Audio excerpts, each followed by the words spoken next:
Assalamualaikum warahmatullahi wabarakatuh.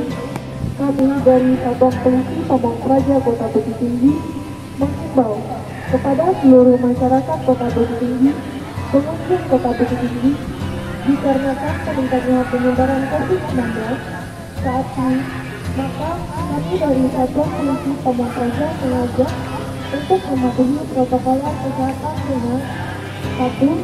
Wajib memakai masker saat berada di luar rumah atau di tempat-tempat umum. 2. Jaga jarak aman satu sama lain. 3. Sering mencuci tangan. Marilah kita tetap waspada untuk memutus mata rantai penyebaran COVID-19. Satu sama lain. Pengunjung dikarenakan meningkatnya penyebaran COVID-19 saat. Assalamualaikum warahmatullahi wabarakatuh. Kami dari Satuan Polisi Pamong Praja Kota Bukit Tinggi, kami mengimbau kepada seluruh masyarakat Kota Bukit Tinggi, pengunjung Kota Bukit